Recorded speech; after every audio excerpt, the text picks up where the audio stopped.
Assalamualaikum warahmatullahi wabarakatuh.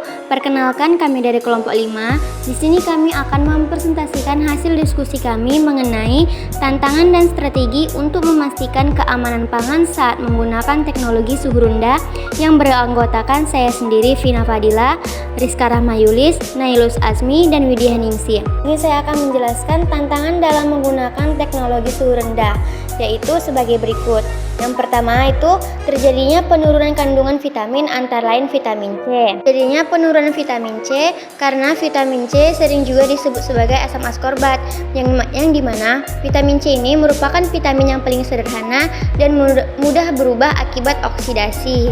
Yang kedua itu ada berkurangnya kerenyahan dan kekerasan pada buah-buahan dan sayur-sayuran. Yang pertama itu dikarenakan oleh perubahan kandungan vitamin dan mineral. Kedua, adanya pembukuan. Yang ketiga, adanya perubahan warna. Dan yang keempat, adanya aktivitas enzimatik. Yang ketiga itu ada kebocoran membran bakteri. Nah, kebocoran membran bakteri ini disebabkan oleh terganggunya permeabilitas membran.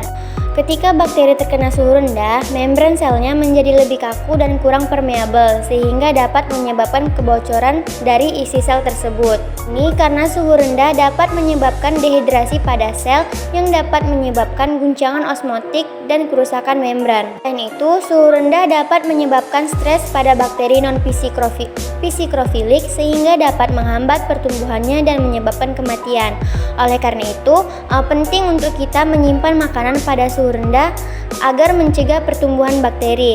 Namun, penting juga untuk mewaspadai potensi risiko yang terkait dengan penyimpanan suhu rendah seperti kebocoran pada membran bakteri. Keempat itu adanya terjadinya peningkatan produksi pigmen dan aktivitas enzimatis lainnya. Teknologi suhu rendah dapat menyebabkan peningkatan produksi pigmen dan aktivitas enzimatis lainnya dikarenakan adanya produksi lipase dan proteinase, pencoklatan non-enzimatik, produksi antioksidan dan pigmen, adanya respirasi dan produksi pada etilen. Singkatnya itu, suhu rendah dapat mempengaruhi produksi pigmen dan aktivitas enzimatik dalam berbagai cara. Itu tergantung dari konteks yang spesifik. Selanjutnya itu ada strategi keamanan pangan dengan teknologi suhu rendah, yaitu terbagi menjadi dua. Yang pertama itu pendinginan alami dan pendinginan secara mekanis atau mechanical cooling. Yang pertama ada pendinginan alami, yaitu hydrocooling. Hydrocooling merupakan proses pendinginan makanan dengan menggunakan air dingin yang biasanya digunakan untuk makanan yang mudah rusak oleh suhu panas seperti sayuran segar. Caranya itu sayuran dicelupkan dalam air dingin untuk menurunkan suhunya dengan cepat. Setelah itu ada ice stopping, yaitu teknik yang melibatkan penambahan lapisan es atau es terpih di atas makanan seperti ikan segar untuk menjaga suhu rendah dan mencegah pembusukan. Teknik ini sering digunakan dalam industri perikanan. Yang ketiga itu ada spray cooling, yaitu metode yang melibatkan semprotan atau penyemprotan makanan dengan air dingin atau larutan es. Metode ini membantu menjaga suhu makanan dan memperlambat pertumbuhan mikroorganisme yang dapat merusaknya. Dari semua teknik di atas adalah merupakan cara-cara yang penting dalam industri makanan untuk memastikan keamanan dan kualitas makanan dengan menjaga suhu rendah sehingga mencegah pertumbuhan mikroorganisme. Kemudian yang kedua ada pendinginan secara mekanis atau mechanical cooling. Yang pertama, pembukuan dengan penghembusan udara dingin atau air blast freezing, yaitu teknik yang melibatkan penggunaan aliran udara dingin yang kuat untuk menurunkan suhu makanan dengan cepat.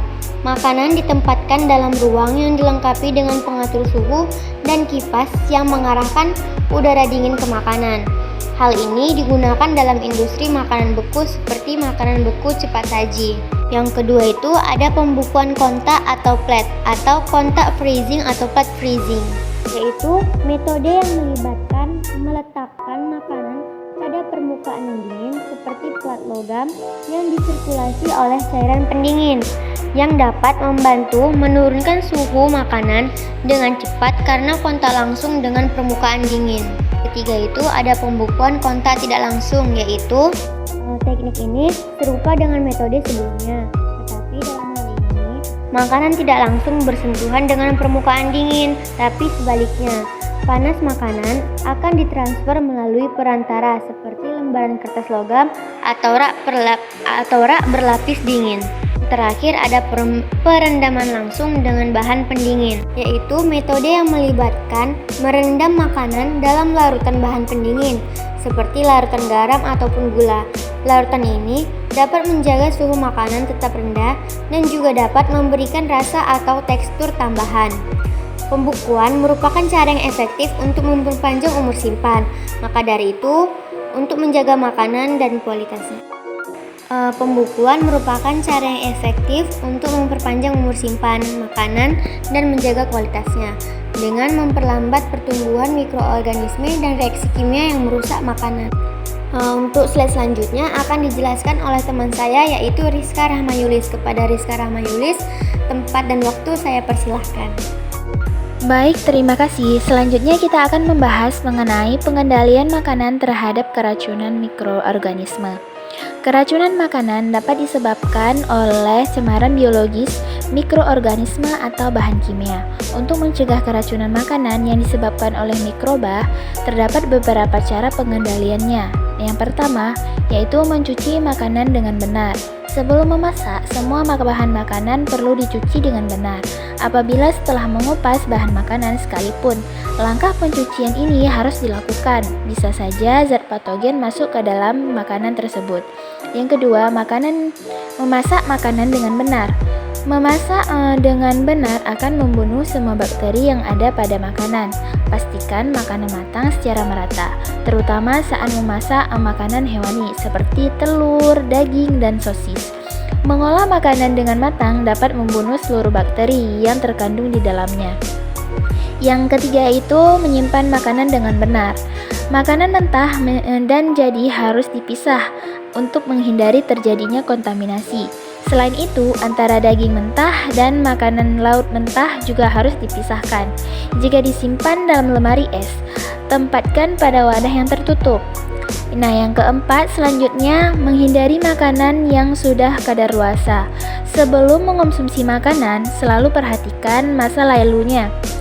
Jangan mengonsumsi makanan tersebut jika sudah lewat batas atau sudah kadaluarsa, walaupun masih terlihat baik dan belum berbau.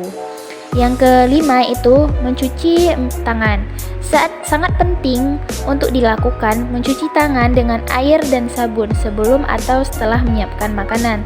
Terlebih lagi setelah memegang hewan, cuci tangan hingga bersih. Jangan lupa untuk membersihkan peralatan makanan yang akan digunakan.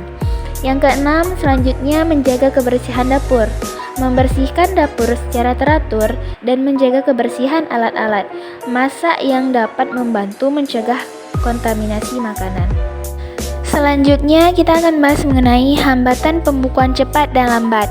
Pembukuan suhu rendah dibagi menjadi dua, yaitu pembukuan lambat dan pembukuan cepat. Pembukuan lambat atau slow freezing biasanya